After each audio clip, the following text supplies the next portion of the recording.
அத்தியாயம் 40. ஈ.வே.கி. சம்பத் vs மு. கருணாநிதி. திமுகவில் அங்கொன்றும் இங்கொன்றுமாக பிரச்சனைகள் ஏற்பட்டுக் கொண்டிருந்தன.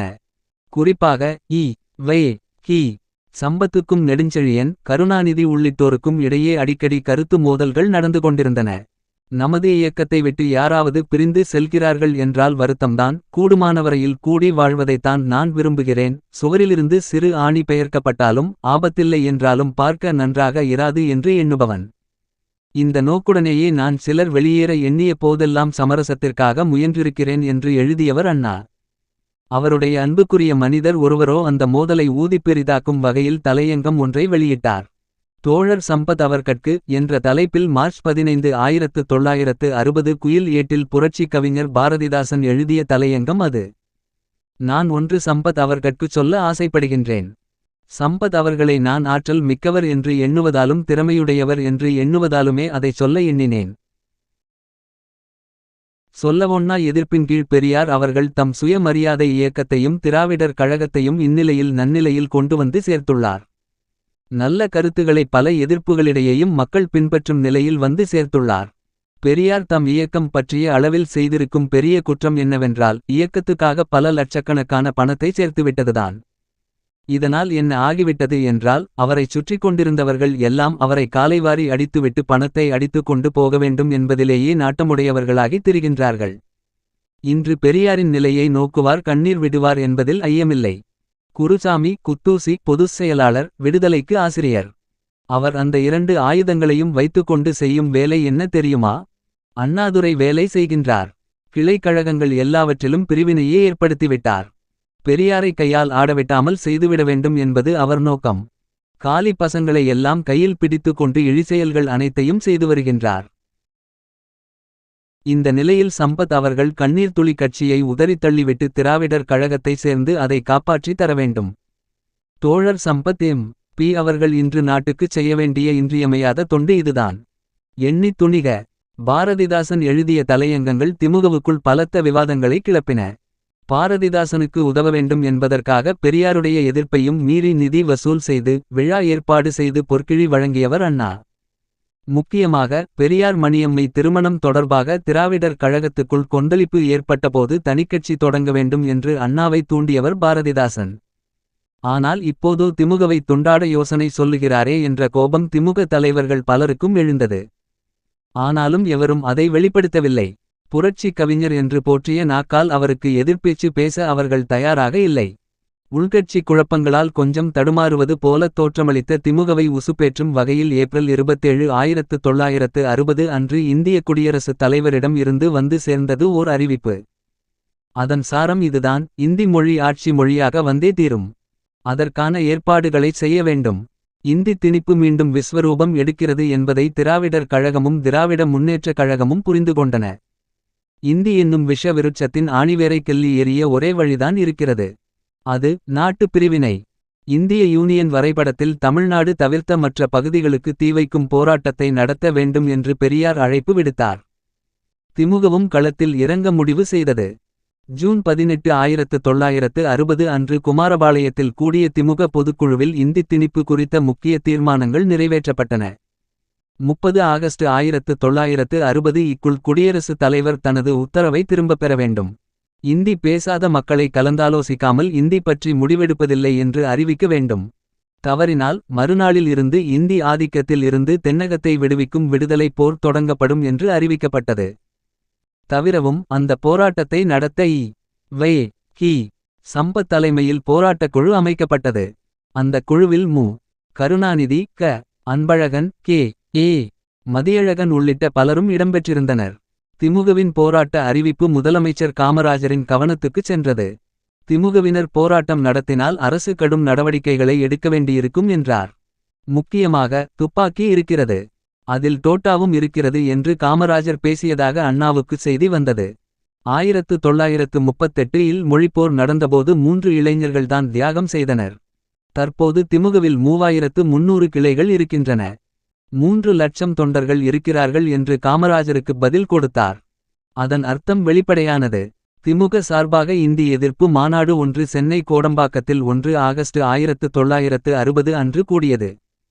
மாநாட்டுக்கு முன்பாக இந்தி எதிர்ப்பு சுவரொட்டிகளை தயார் செய்து சுவர்களில் ஒட்டுவதற்கு தயாராகினர் திமுக தொண்டர்கள். திடீரென்று அந்தச் சுவரொட்டிகளுக்கு தடை விதித்தது மாநில அரசு. அதுவும் ஆபாச சுவரொட்டி தடுப்புச் சட்டத்தின் கீழ். அரசின் கெடுபிடிகளுக்கு மத்தியிலும் இந்தி எதிர்ப்பு மாநாட்டுக்கு பலத்த ஆதரவு இருந்தது. விரைவில் தமிழ்நாட்டுக்குச் சுற்றுப்பயணம் வரவிருக்கும் குடியரசுத் தலைவர் டாக்டர் ராஜேந்திர பிரசாத்துக்கு எதிராக கருப்பு கொடி காட்ட வேண்டும் என்றும் இந்தி திணிப்பு அறிவிப்பை திரும்பப் பெறுக என்று கோஷங்களை எழுப்ப வேண்டும் என்றும் அந்த மாநாட்டில் முடிவு செய்யப்பட்டது. அந்த போராட்டத்தின்போது பின்பற்ற வேண்டிய நடைமுறைகள் பற்றி அண்ணா பேசினார். கருப்பு கொடி காட்டுகிற நேரத்தில் குடியரசுத் தலைவரை திரும்பி போ என்று எவரும் சொல்லக்கூடாது. இந்தி ஒழிக, கட்டளையை திரும்ப பெறுக என்றுதான் முழங்க வேண்டும். குடியரசுத் தலைவர் செல்லும் காரில் எதையும் எவரும் எறியக்கூடாது. அவர் தங்கியிருக்கும் கட்டிடத்துக்கு அருகில் எவரும் செல்லக்கூடாது. இவற்றை மீறுபவர்களை துரோகிகள் என்று சொல்ல மாட்டேன், மாறாக அவர்கள் என் தம்பிகளே அல்ல. போராட்ட தினத்தன்று தொண்டர்கள் ஏந்த வேண்டிய கருப்பு கொடிகளை அந்த மாநாட்டில் வைத்தே தலைவர்கள் வழங்கினர். போராட்டம் பிரம்மாண்டமாக இருக்கும் என்று தெரிந்து விட்டபடியால் நாடாளுமன்றத்தில் மத்திய உள்துறை அமைச்சர் இந்தி ஆட்சி மொழி குறித்த அரசின் நிலைப்பாட்டை விளக்கும் வகையில் பேசினார். பிரதமரின் வாக்குறுதியில் இருந்து மாறுபடும் எண்ணம் மத்திய அரசுக்கு இல்லை. அவர் அளித்த உறுதிமொழிக்கு ஏற்பவே அரசின் நடவடிக்கைகள் இருக்கும். இவையெல்லாம் குடியரசுத் தலைவரின் ஆணையிலேயே தெளிவாக குறிப்பிடப்பட்டுள்ளது. 1965க்கு பிறகும் ஆங்கிலம் நீடிக்க வேண்டும் என்பதை திட்டவட்டமாக தீர்மானித்துவிட்டோம். இதை உறுதி செய்யும் வகையில் 1965க்கு முன்பாகவே நாடாளுமன்றத்தில் புதிய மசோதா கொண்டுவரப்படும். தவிரவும் இது விஷயமாக பிரதமர் நேருவுக்கு வை. கி. சம்பத் அனுப்பிய கடிதத்துக்கான பதிலும் சாதகமாகவே இருந்தது. மொழிப்பிரச்சினை பற்றி நான் மக்களவையில் அளித்த வாக்குறுதிக்கு புறம்பான காரியங்களை எப்போதும் அரசாங்கம் நிறைவேற்ற வாய்ப்பில்லை. நாங்கள் அளித்த வாக்குறுதிக்கு கட்டுப்பட்டே இருக்கிறோம். மத்திய அரசின் விளக்கத்துக்குப் பிறகு குடியரசுத் தலைவருக்கு எதிராக கருப்பு கொடி காட்டும் போராட்டம் தேவையில்லை என்று அறிவித்தது திமுக தலைமை. திமுக உள்கட்சி தேர்தல் அறிவிக்கப்பட்டது. பொதுக்குழு உறுப்பினர்கள் தேர்வின்போதே இவர் சம்பத் கோஷ்டி, அவர் கருணாநிதி கோஷ்டி என்று ஒவ்வொருவரும் அடையாளம் காணப்பட்டனர். அந்த அளவுக்கு இருவருக்கும் இடையே மோதல் வலுத்திருந்தது. புதிய பொதுச்செயலாளராக யார் வருவது என்பது பற்றி பேச்சுகள் தொடங்கின. கருணாநிதி பொதுச்செயலாளராக வருவதற்கான வாய்ப்புகளுக்கு மாயவரம் பொதுக்குழுவில் எடுக்கப்பட்ட முடிவுகள் மூலம் தடைக்கல் எழுப்பப்பட்டிருந்தது. அதே முடிவுகள் நாடாளுமன்ற உறுப்பினராக பதவி வகித்த வை. கி. சம்பத்துக்கும் இடைஞ்சலாக இருந்தது.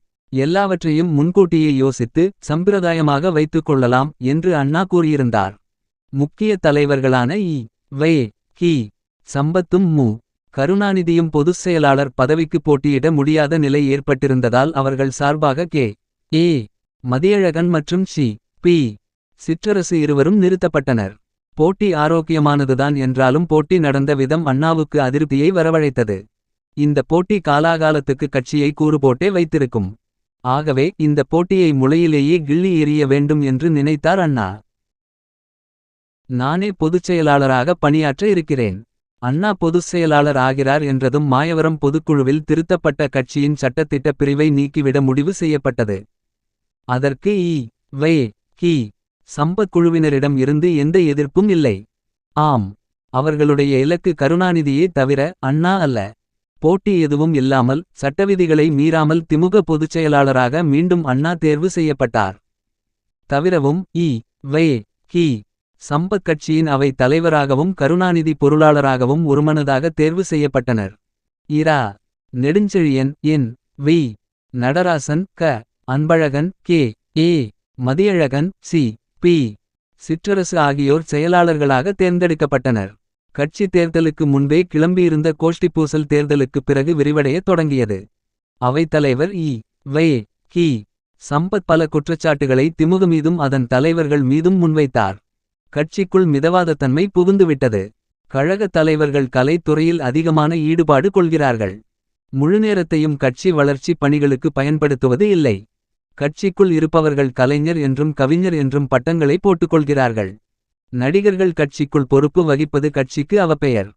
திரைப்பட நடிகர்கள் மற்றும் கலைஞர்கள் திமுகவில் அங்கம் வகிப்பது, முக்கிய பொறுப்புகளில் இருப்பது போன்ற சங்கதிகளை வை. கி. சம்பத் விரும்பவில்லை.